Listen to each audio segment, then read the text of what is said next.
Le retour de la NBA, c'est le 21 octobre. Alors si jamais t'as jamais regardé et que tu veux tout simplement te lancer cette année, je t'invite à regarder les 2 prochaines vidéos qui vont sortir sur cette chaîne. Dans la première, celle-ci, je vais te présenter la compétition, comment elle fonctionne, combien de temps elle dure. Et dans la deuxième, je vais te présenter ce qu'il faut regarder si jamais tu veux pas manquer les choses les plus intéressantes de la saison.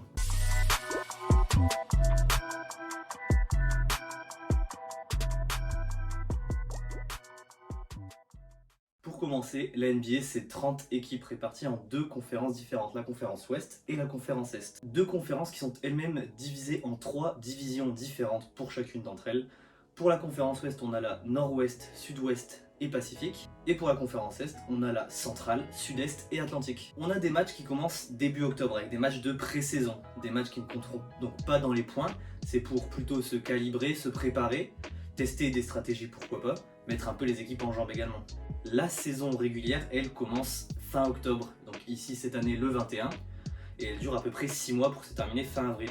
Dans ce laps de temps, les équipes auront à jouer 82 matchs contre toutes les équipes de la NBA, que ce soit conférence Ouest et Est, et devront obtenir le meilleur ratio de victoires-défaites pour ensuite pouvoir jouer les playoffs. Les playoffs, qu'est-ce que c'est? C'est du coup un tournoi de fin de saison dans lequel les équipes avec le meilleur ratio de victoires et de défaites s'affrontent pour devenir champion NBA.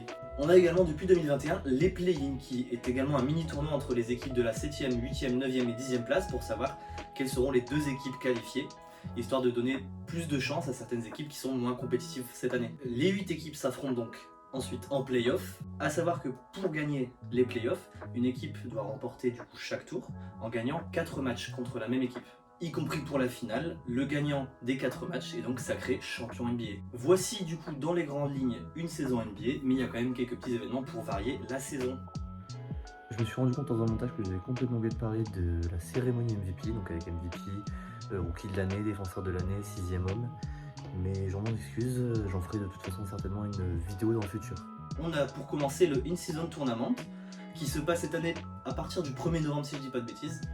C'est du coup un petit peu comme les playoffs, mais en moins important on va dire. C'est un tournoi dans lequel du coup s'affrontent toutes les équipes NBA, chacune a une chance de remporter le In-Season Tournament, même si elle est classée 15e en début de tournoi. Cette fois-ci, ce sont des matchs à élimination directe, et le gagnant de ce tournoi est donc sacré champion In-Season Tournament.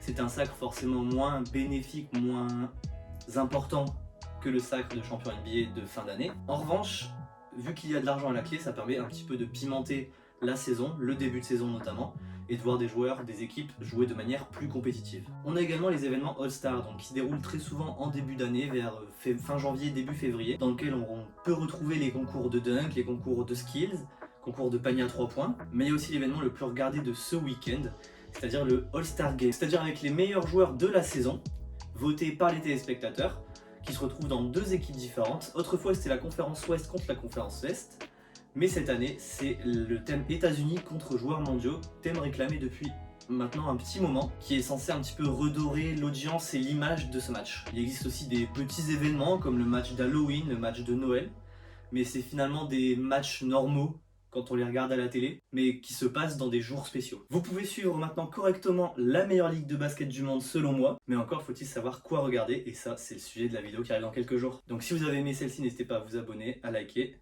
et on se retrouve très bientôt.